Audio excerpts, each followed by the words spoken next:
અમદાવાદના બોપલમાં આજે ફિલ્મી દ્રશ્યો સર્જાયા। નશામાં ચિક્કાર એક યુવકે પોતાની કારથી અનેક વાહનોને ટક્કર મારી અને વધુ એક તથ્યકાંડ થતા રહી ગયો।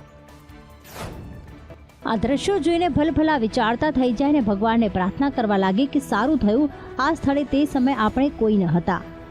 અમદાવાદના બોપલ આંબલી રોડ પરની આ જ સવાલની તસવીરો છે, જ્યારે એક રિપલ પંચાલ નામના યુવકે દારૂના નશામાં ચૂર થઈને રસ્તા પર વાહનોને રીતસરના એવા અડફેટે લીધા કે અફરાતફરીનો માહોલ સર્જાઈ ગયો।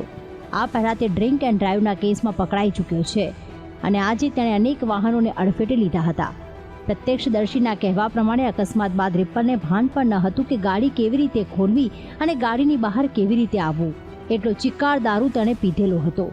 ઘટનાના 40 મિનિટ બાદ અકસ્માતની પોલીસને જાણ થતાં પોલીસ કારના ચાલકને પોલીસ સ્ટેશન લઈ ગઈ હતી।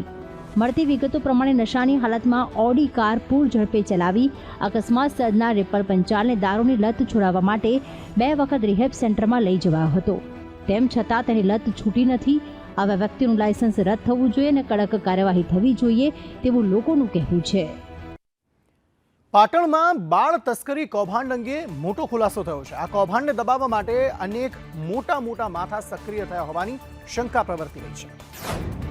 પાટણમાં બાળકો વેચવાના કૌભાંડનો પર્દાફાશ થયો છે, જેમાં સાંતલપુરની નિષ્કા હોસ્પિટલમાં બાળકો વેચવાનું કૌભાંડ ચાલતું હોવાની પોલીસને શંકા લાગી રહી છે। ફાર્માસિસ્ટની મદદથી બોગસ તબીબે શિશુનો સોદો કર્યો હોવાની વાત સામે આવી છે। ફાર્માસિસ્ટ નરેન્દ્ર દરજીની કૌભાંડમાં મોટી ભૂમિકા હોય તેવી વાત સામે આવી છે। નિષ્કા હોસ્પિટલનો કર્મચારી અમૃત રાવણની પણ સંડોવણી હોવાની વાત સામે આવી છે। ફાર્માસિસ્ટની મદદથી બોગસ ડોક્ટર સુરેશ ઠાકોરે બાળક વેચ્યું હોવાનો ખુલાસો થયો છે। હવે આ કૌભાંડને લઈને ઘણા મોટા માથા સક્રિય થયા હોવાનું પણ સામે આવ્યું છે। પૈસાથી આ સમગ્ર ખેલ દબાવવાનો પ્રયાસ થઈ રહ્યો છે। આ તપાસમાં પોલીસની ભૂમિકા અંગે પણ શંકાઓ ઊભી થઈ રહી છે। એકમાત્ર સુરેશ ઠાકોરના નામે જ હજી ફરિયાદ નોંધાઈ છે, જોકે હજી પણ આ ઘટનામાં અનેક નવા ખુલાસા થઈ શકે તેમ છે। પારકા બાળકને અનાથ હોવાનું કહીને દત્તક આપી દેવામાં આવતું હતું। આ નિસંતાન બાળકને 1,20,000માં વેચ્યું હતું અને રાધનપુર પાલિકામાંથી બોગસ જન્મ પ્રમાણપત્ર પણ બનાવી દેવામાં આવ્યું હતું। નકલી આઈએએસ ઓફિસર મેહુલ શાહ કેસમાં નવો ઘટસ્ફોટ થયો છે। અસારવાની વિશ્વવિદ્યાલયમાં મેહુલ શાહે અનેક કાંડ કર્યા હોવાનું સામે આવ્યું છે। વાંકાનેરની કિડ્સલેન્ડ તથા યોતિ વિદ્યાલયના સંચાલક મેહુલ શાહે પોતે અમદાવાદની અસારવાની સ્કૂલના ટ્રસ્ટી હોવાનું અને મહેસૂલ વિભાગમાં પ્રમોશન થયું હોવાનું કહીને ભાડે ગાડી લઈ છેતરપિંડી આચરી હતી। જોકે ભાંડો ફૂટતા સરકારી અધિકારી હોવાનો રોપ જમાવીને ફરી રહેલા મેહુલ શાહની પોલીસે ધરપકડ કરી છે। હવે તેની પૂછપરછમાં નવા ખુલાસા થઈ રહ્યા છે। નકલી આઈએએસ બની કાંડ કરતો મેહુલ મહાફેંકુ નીકળ્યો છે। અસારવાની વિશ્વવિદ્યાલયમાં મેહુલ શાહે અનેક કાંડ કર્યા છે। તે શાળામાં આવીને મોટી શેખી મારતો અને તેજસ્વી વિદ્યાર્થીઓને નાસા, બેંગલુરુ, લખનૌ લઈ જવાની લાલચ આપતો હતો। નવી સાયન્સ લેબ બનાવી આપવાનું કહી તેણે શાળાનું જૂનું ફર્નિચર પણ વેચી નાખ્યું હતું। આ મેહુલ શાહ સ્કૂલમાં સાયન્ટિસ્ટ તરીકે ઓળખ આપી પ્રવેશતો અને સંચાલકોને વિશ્વાસમાં લેવા વિજ્ઞાનના પ્રયોગો પણ કરતો અને વિશ્વવિદ્યાલયને 35 કરોડમાં ખરીદી હોવાની ડંફાસ પણ મારતો। આ સાથે બોપલની એક શાળા 100 કરોડ વધુમાં ખરીદી હોવાની વાતો કરતો હતો। મહાઠગે શાળાના સંચાલકને પણ 10 લાખનો ચૂનો ચોપડ્યો હતો। જંગલનો રાજા સિંહ વધુ એક વખત રહેણાંક વિસ્તારમાં દેખાયો। આ વખતે દીવના રસ્તા પર ડાલામથ્થાની સિંહ ચાલ અને ડણકને કેમેરામાં કેદ કરાઈ હતી। જંગલ વિસ્તાર ઓછા થઈ રહ્યા છે, જેને પગલે જંગલમાં રહેતા જંગલી પ્રાણીઓ હવે રહેણાંક વિસ્તારો તરફ પોતાના શિકારની શોધમાં આવી રહ્યા છે। આમ તો સિંહો કે જંગલી પ્રાણીઓ રહેણાંક વિસ્તારમાં આવી ચડતા અનેક વિડીયો આપે જોયા હશે, પણ આ જે વિડીયો સામે આવ્યો છે તેમાં સિંહ ધોળા દિવસે ઉના દીવ રોડ પર શિકારની શોધમાં આવી ચડ્યો હોવાનું સામે આવ્યું છે। નાળિયા માંડવી ગામના જાહેર રોડ પર શિકારની શોધમાં આવી ચડેલા સિંહને જોઈને રાહદારીઓ અને વાહન ચાલકોમાં ભય જોવા મળ્યો હતો। તેની સિંહ ચાલ અને ડણકને લોકોએ પોતાના કેમેરામાં કેદ કરી હતી। નાળિયા માંડવી ગામ દરિયા કિનારા નજીકનું હોવાથી અનેક વાર અહીં વન્ય પ્રાણીઓ આવી ચડતા હોય છે। અગાઉ 8 દિવસ પૂર્વે જ જાહેર માર્ગ પર સિંહે મારણ કરી મિજબાની માણી હતી, પરંતુ તે રાત્રિનો સમય હતો। સ્થાનિકોનું કહેવું છે કે ધોળા દિવસે સિંહ આવી રીતે જાહેર રસ્તા પર દેખાઈ જાય તે ખૂબ જવલ્લેજ જોવા મળે છે।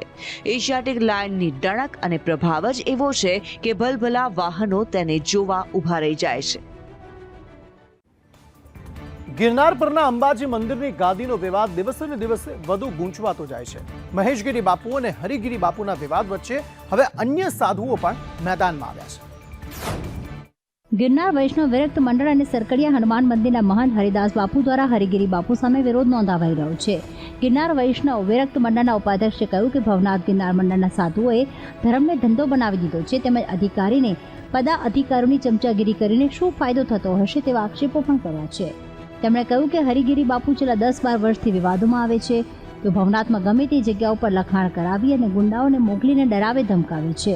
બીજી વાત રહી कि એમાં એક કૌભાંડ બહાર આવ્યા છે कि एक लेटर पैड ऊपर जाकर के लगभग 8 करोड़ रुपया ની વહીવટ થયા છે.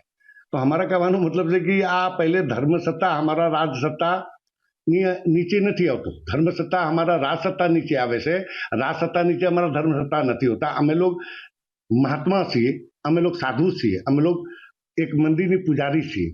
અમે લોग રાજનેતા હોય કે મિનિસ્ટર હોય, સિસ્ટર હોય, અમે લોग દાન ધર્મના લીએ और धार्मिक जगह विकास करता हो एने बदले अमे लोग मंदिर ની રૂપિયા રાજનેતા ने दिए ये तो जरा सा भी बर्दाश्त से बाहर से.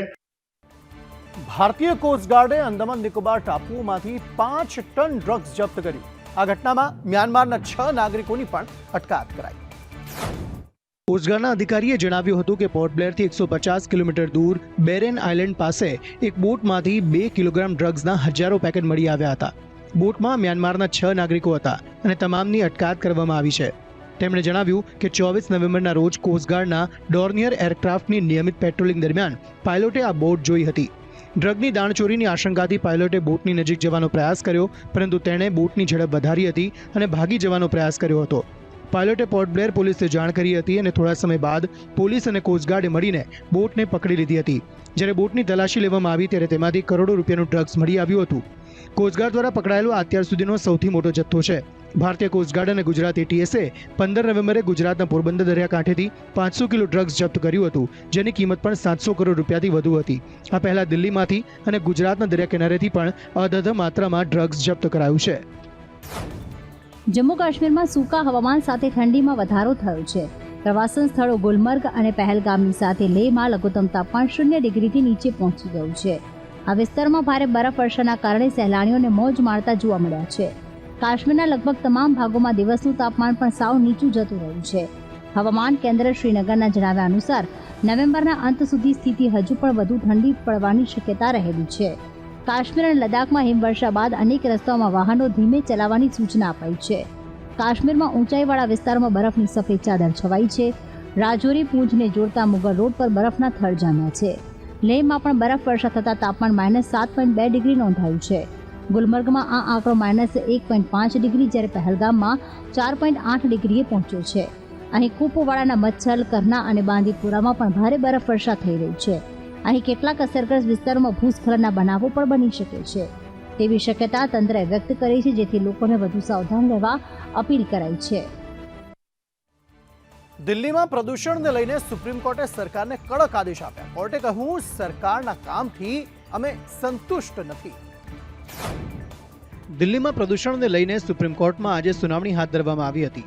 કોર્ટે કહ્યું, પ્રદૂષણ ઓછું ન થાય ત્યાં સુધી દિલ્હીમાં ગ્રેડ 4 લાગુ રહેશે. તેમજ એર ક્વોલિટી કમિશનને 2 દિવસમાં જણાવવા કહ્યું કે દિલ્હીમાં કેટલી જલ્દી શાળાઓ ખુલી શકે છે. આ કેસની સુનાવણી કરતા જસ્ટિસ અભય ઓક અને જસ્ટિસ ઓગસ્ટિન જ્યોર્જ મસીની બેન્ચે કહ્યું કે આપણે એ પણ સ્વીકારવું જોઈએ કે માત્ર ટેકનોલોજીના ઉપયોગથી ન્યાયની ગુણવત્તામાં સુધારો નહીં થાય. આપણે સમસ્યાનો કાયમી ઉકેલ શોધવો પડશે. કોર્ટે કહ્યું કે અમે દિલ્હી સરકારના પ્રયાસોથી સંતુષ્ટ નથી. સરકારે ટ્રકોની એન્ટ્રી રોકવા માટે કંઈ પણ કર્યું નથી. કોર્ટે વધુમાં કહ્યું કે 113 એન્ટ્રી પોઈન્ટ પર માત્ર 13 સીસીટીવી કેમ છે. કેન્દ્રએ આ તમામ એન્ટ્રી પોઈન્ટ પર પોલીસ તૈનાત કરવી જોઈએ. ખરેખર વાહનોના પ્રવેશ પર પ્રતિબંધ છે કે કેમ તે જોવા માટે કાયદાકીય ટીમની રચના કરવી જોઈએ. આ માટે અમે બાર એસોસિએશનના યુવા વકીલોને તૈનાત કરીશું.